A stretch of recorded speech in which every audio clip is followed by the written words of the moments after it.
Safari Monorail. My name is Shannon. I'm going to be your guide. Can everybody give me a wave so I know you can all hear me? I'm down here, car number 1. Fantastic. All right, guys. So we're going on safari together. Safari is the Swahili word for long journey. We'll be taking a journey through the wildest parts of Africa. While we do this, I ask that we please remain seated and keep those toddlers seated and secured in the lap of an adult. Please refrain from eating, drinking, or using tobacco products, but if you need to stay hydrated with a few sips of water, I promise not to tell on you. Also, make sure you keep your hands, arms, legs, tails, cameras, and cell phones clear of that metal railing in front of you. You do not want any of our animals making long-distance phone calls to their African relatives. With that, we begin our journey in the Ituri rainforest. On the right-hand side of the habitat, we're looking for a tall, dark, and handsome animal with black and white stripes on its legs. These are 2 of our okapi. Now, with those black and white stripes, which animal do you think they're closely related to? The zebra? Yeah, that's what the scientists originally thought, but they did a bit more research and found out they're the only living relative of the giraffe. You might notice they similarly have an elongated neckline, those sloping hindquarters, and we might be lucky enough to catch a glimpse of their nearly 14-inch purple prehensile tongue. That's right, that tongue is prehensile, meaning they use it for grabbing or grasping, and they'll use it to grab and grasp all the tastiest leaves out of the tree. They will also use it for some important okapi hygiene. An okapi can lick inside its own ears, across its eyeballs, and yep, you know where this is going, way up inside their own nostrils. That might sound a little disgusting, but you have to remember they do not have access to Kleenex or Q-tips, nor do they have hands with which to use them. Okapi also have a unique form of communication using very low-frequency tones. I've been told I have a fantastic okapi impersonation. Would you guys like to hear it? Sure. Here we go. Did you hear it? That's right, it is so low it cannot be detected by human ears alone, but I promise I only say good things about the passengers on my trains. We're going to continue our journey by climbing up into the mountains, and just below the permanent snow line we find the habitat of the Nubian ibex. These looks like this might seem a bit dangerous for a human to maneuver on, but Nubian ibex have specially designed hooves with a concave shape that work like suction cups against these rocks. They can balance all 4 of their feet on something as small as a dollar bill. Both male and female Nubian ibex have horns. You can see a female over here on the left. Right as we enter, the male is all the way up at the very top on the right-hand side. The male's horns are much longer. They can be nearly 4 feet and weigh almost 20 pounds apiece. That might seem like quite a headache, but these horses are fantastic counterbalance as they make their way through the rocks. You can see we have a whole bunch of little ones hanging out here today. Nubian ibex young are extremely precocial. At just 3 hours old, they can stand up and escape from a predator just as quickly as their parents. This is extra impressive when you compare it to a human at just 3 hours old, who is merely capable of crying and filling their own diaper. Do you guys know why it's hard to hold a conversation with a mountain goat? They're always head-butting in. Yeah, I'm sorry, the jokes on this train can get pretty bad. When we think of Africa, we tend to think of those open, rolling savannas, but over 40% of the continent is covered in woodlands, like the habitat we're entering right now. As we enter the habitat, you'll see 2 of our female Grevy's zebra, and just past them, you'll see 3 tall reddish-brown columns. These are replica termite mounds. Termites in Africa aren't seen as much of a pest as they are here in the United States. They provide a tasty snack for insectivores. They build awesome lookout towers for smaller animals. They can also be used as scratching posts by some of the larger ones, just like our Grevy zebra. The Grevy zebra is the largest and most endangered species of zebra. That's right, there are multiple species of zebra. They're easily recognized by their donkey-like ears and thin stripes that do not continue throughout their entire body, helping us answer that age-old question of are zebra black with white stripes or white with black stripes. You can see our girls have white bellies. But more importantly, do any of you know which side of a zebra has the most stripes? It's the outside. And have no fear, the jokes only get worse as the train goes on, and you're trapped listening to me for at least another 18 minutes. So I hope you all enjoy the ride. The Grevy zebra tend to live in smaller family groups, usually around 8 to 10 members, as opposed to the larger herds you'd see out on the savannas. And their colors provide them with some awesome camouflage, because forget what you've been told, everything in Africa is black and white. Nah, I'm just kidding. Their camouflage is not to blend in with their background, but to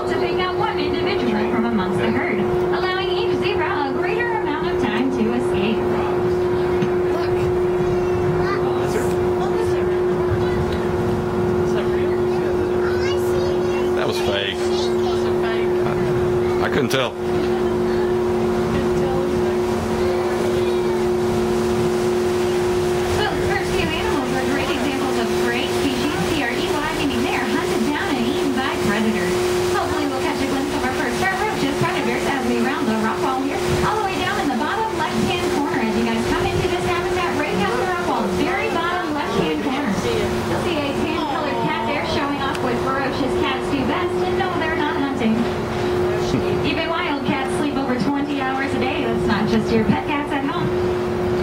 When we think of the cats of Africa, we tend to think of the larger ones like the lions or cheetahs, but there are many smaller cats that are just as good of predators.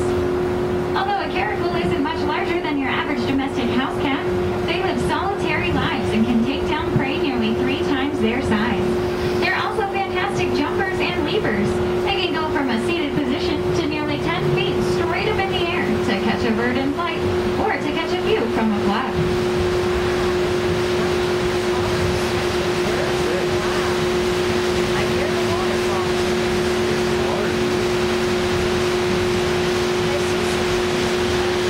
You see something? We're going to be heading into our river habitat. The Nile River is the longest river in Africa and is considered to be the lifeblood of the continent for all the resources that it provides. Take a look into the river, you'll see that there is one of our bongo hanging out over there. Bongo are critically endangered with fewer than 100 left in the wild. To give you guys some perspective, there are 104 of us on this train right now, and that does not include any infants under 3.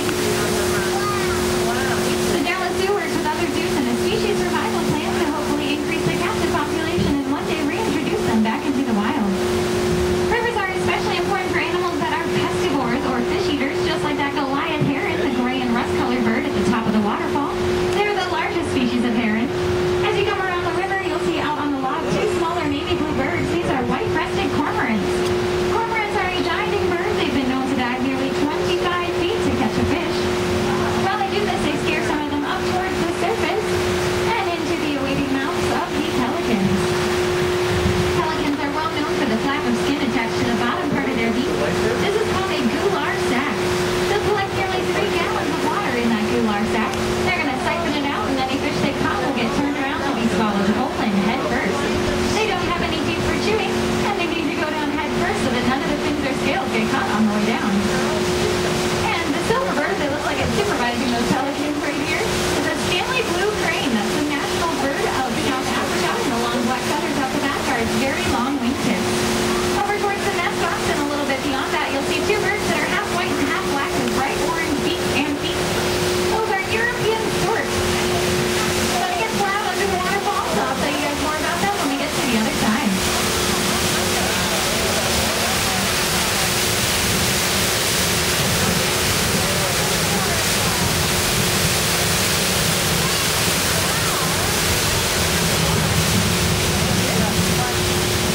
I got splashed on my face. That felt good.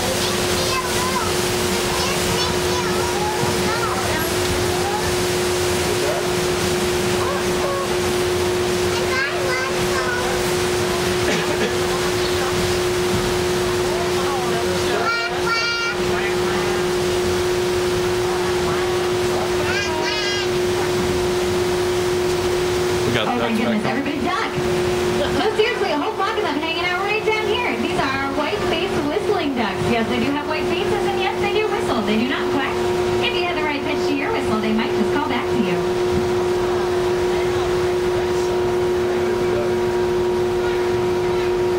Now, as for those European storks, those black and white birds we saw before the waterfall, why on earth would we have a European stork in our Africa habitat? Well, that's because they're a migratory bird. The Europeans just got a little greedy with the naming rights. They spend about 9 months of the year in Africa, where they lay their eggs and raise those chicks. As soon as they hit the age limit, they go on an awesome 3-month spring break to Europe. Must be nice to be born a European stork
ostrich. The males have the black feathers and the females the brown. That's because the males guard the nest at night and the females during the day. So they need to have perfect camouflage for their ship. There, an ostrich right there. See it by the tree. And then the white. She said they were my legs. I'm getting used to this. Getting used to what? On the train. In our green scrub habitat, you'll see two of our lappet-faced vultures with the large birds hanging out towards the back. Lappet is another word for wrinkly, so you can see how they got that name. Those naked heads are a common feature amongst vultures, including our Texas natives, the black and turkey vultures. It's based on their diet preference. They're carry-on eaters. That's right, they eat the dead stuff and don't bother to cook it or kill it themselves, which is only disgusting till you think back on the last time you ate something that was alive. While they dig around in those carcasses for the remaining tasty morsels, they might pick up a few things they don't want to take home with them. It's not like they can shower and shampoo that stuff out, so by not having any feathers, anything that gets stuck is going to simply dry up and fall off, leaving them germ and grossness free. Do you know why you commonly see so many vultures hanging around one carcass? They're all only allowed one carry-on per flight.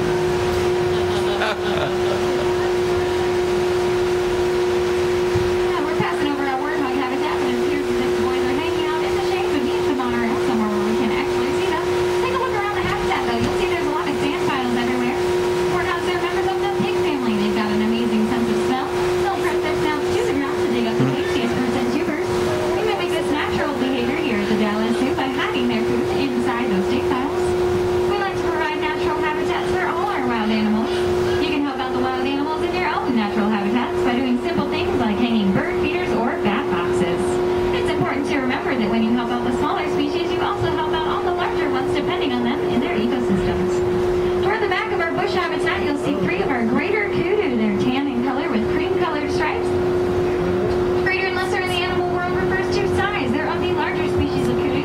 The gray birds hanging out by the river are crowned cranes, named for the golden feathers that help them blend with the tall grasses where they forage.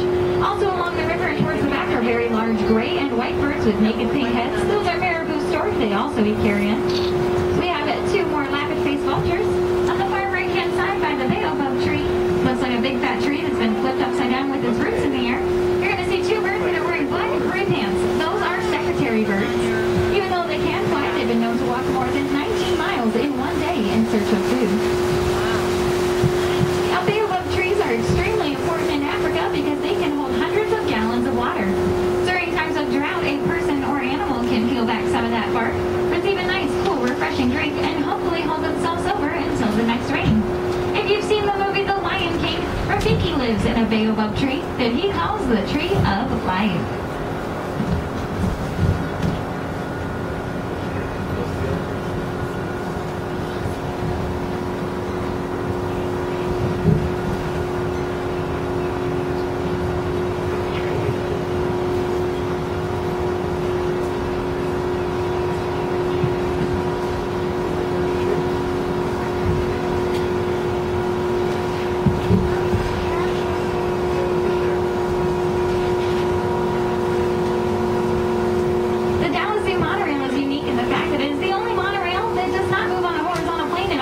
Down large hills.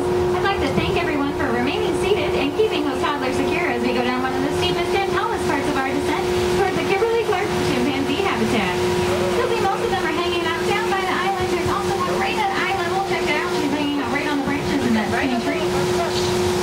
Keep your eyes peeled for Jonah. He's the youngest of our chimpanzees. He's only 4. Even though he's just a toddler, there's absolutely no monkeying around in this habitat.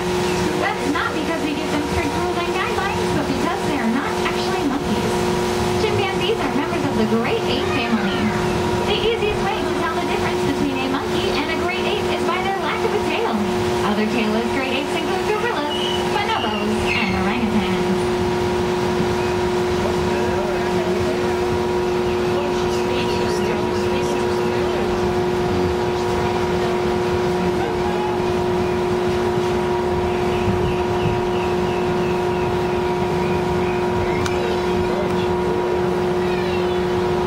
To get in the stealth mode because we are quickly approaching Africa's largest predator. If you thought it was going to be a mammal, you need to guess again. It's the Nile crocodile. They're currently showing off what crowds do best, pretending to be lost. Crocodiles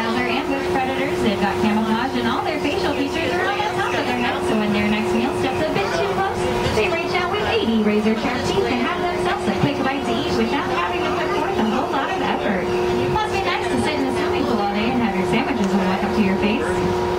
Do you guys know what a crocodile's favorite drink is? Gatorade. We're going to be passing by Africa's tallest crane species at over 5 feet tall. These gray and white birds are wattled cranes. That's not for the way that they walk, but for the funny thing attached to the bottom part of their beak. It's similar to that of a turkey's, just covered in tiny little white feathers.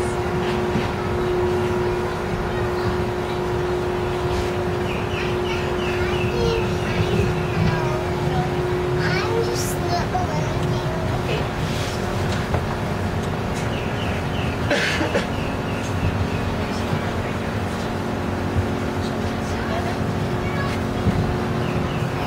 We're going to be passing by a few skylights. No worries, there's nothing too exciting down there. That's just so the gorillas can have some natural light during the evening hours.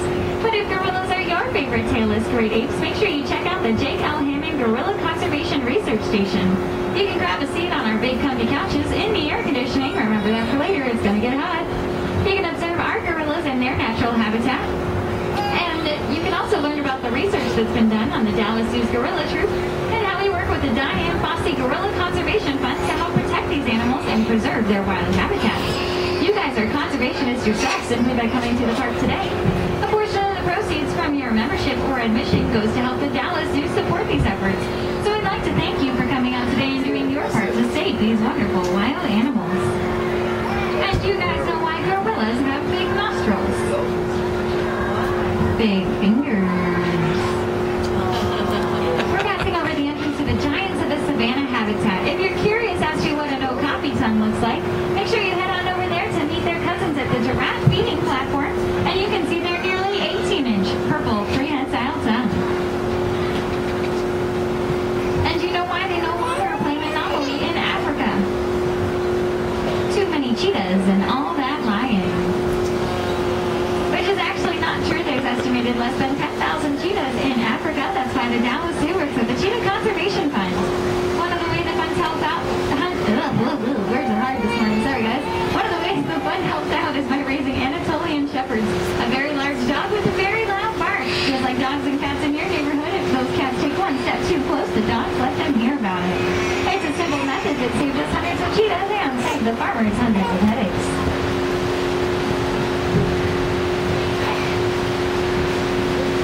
Be sure you take a peek on down into our penguin cove, housing our African black-footed penguins. A lot of people think that Texas is too hot for penguins, but of the 19 species in the world, only about 5 are adapted to life in colder climates. They just happen to be the ones who get all the really great movie deals. And some people think that penguins make tasty snacks for polar bears, but we actually have no proof of this. That's because all of the polar bears live up in the North Pole in the Northern Hemisphere. All of the penguins live down in the Southern Hemisphere. We like to think of them as being complete polar opposites. The only time you'll see a penguin and polar bear together is in one of those silly soda commercials where they live in perfect harmony.